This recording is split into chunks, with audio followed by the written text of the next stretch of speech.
Well, technically, you're absolutely correct that the whole resolution could be blocked in the Senate or like vetoed by Donald Trump if passed. That's not what we want. That's not what they're fearful of. They're fearful of the transparency and the fact that the Democrats and Republicans that want access to the files will be able to subpoena it, hold public hearings, and more. So let's go through. I ran a search through one of the AI tools to give a summary. So let's go through what we discovered. So as you correctly noted, it may not pass the floor. However, what happens is it triggers these next steps. The next steps is what they're fearful of. Let's go through the next steps. It unlocks the ability for the committee members in the Judiciary and Oversight to request to review specific materials, right?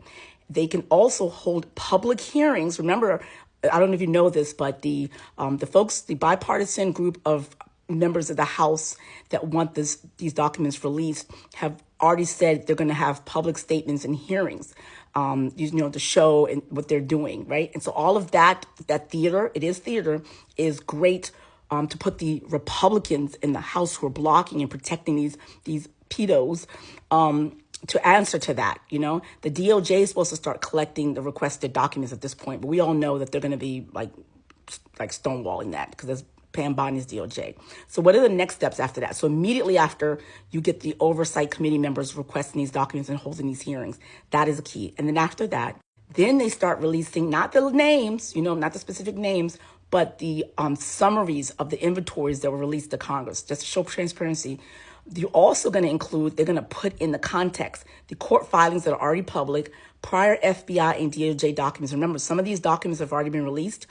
You're going to see the plea deals, we already know that's released, and the settlements, because the Epstein estate has settled with some of the victims. And then you're going to see the travel logs and a visitor list that's been entered into evidence in these court filings. So you're going to start seeing timelines and context being framed. And this is also dangerous because now we're going to start seeing the bigger picture of the cover-up and all that's involved and why they're refusing to release this. So this is a key portion also of what happens after that the 218th vote releases this.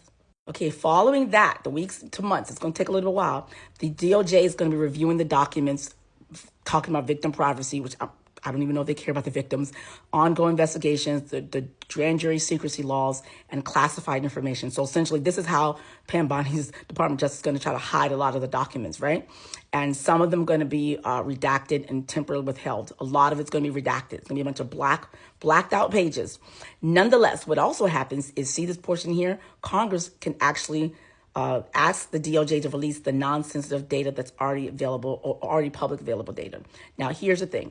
This is when, as we're approaching the campaign season, it's coming up. Actually, it's kind of already started for some of the special elections, some of the state and local elections that are happening now.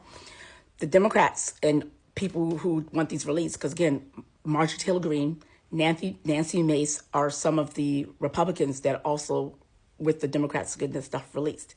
At that point, they can also use the fact that all of this I mentioned before has already gone on against the Republicans and are blocking it. Like, why are you stopping the release of information? We've already used that as a general strategy, but now you get to actually say we are on the way and you are stopping it. Why are you stopping it?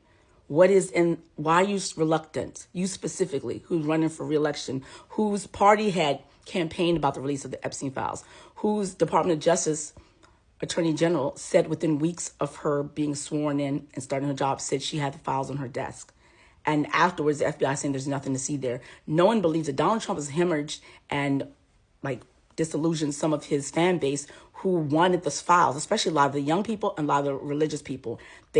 Eyes are opening them up to the extent to which they see the Republicans actively, proactively, explicitly trying to block these files. So they say, what are you protecting? I thought we were trying to expose the folks that have been harming children. Why are you stopping us from exposing the people that are harming children? What specifically is in it for you? Why? And now they have to answer to it. Where before they can just hide because there was nothing there. These processes, these witnesses being public, the Democrats need to blast all of that, put these witnesses' testimony that's public in ad campaigns and say, Carolyn Bobeski, you see this, Carolyn Bobeski is stopping us from finding out who hurt this person. Look at this person. Look at this person testifying. She doesn't want that person to get relief because she's blocking the release.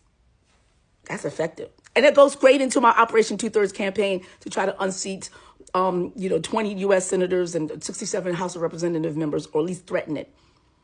And so with the local elections coming up this November, with that 218th, the folks running against these people can use that in their campaign. So you're part of the party that's protecting, that's trying to stop this woman who just testified about the harm caused to her from her getting some sort of resolution, from the government protecting her. They're the party that's protecting them. See? So yeah, so it's more than just, it's chess playing. It's going on the offensive. Well, for a long time, I feel like the Democrats have been on the defensive. So let's look some more on what also happens after. Look at the later stages. Congress can now start holding hearings on the files. They could issue subpoenas and contempt for not answering. Contempt, if you contempt the Congress, you can go to jail. So now people's liberty are at stake for protecting these folks. The courts can be involved regarding like secrecy or privacy limits. And then it says politically this phase becomes a tug of war of transparency. But here again, this is when if you're trying to protect them, now it comes apparent that you are trying to protect pedos. Why are you protecting pedos? It gives a tool to get these released because the people that are stopping it now have to actually formally answer to it. They have to be responsive. What are they going to say?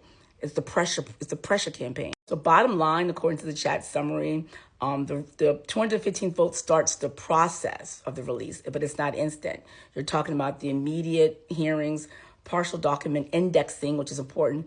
It helps people like contextualize and frame it and start seeing the pieces fit in, and then gradually rolling releases over the weeks, and then there's the court files. But the vote opens the door, but the flood of documents will come in waves, not at once. So it's the door opener. And that is why Mike Johnson is trying to protect who we know is most like, we already know is in it, the president, and we already know Elon, Peter Thiel, and more, and people from both sides of the aisle. So this is even a partisan issue. So yeah, so it's more than just that.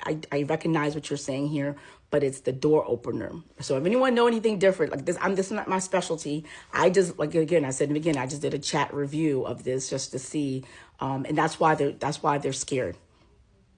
And that's why it's great to be on the offensive versus the defensive. And this is the Democrats' opportunity to go on the offense. Again, it's not a bipartisan issue. These are the people who want it released, opportunity to put the people trying to hide it on the defense.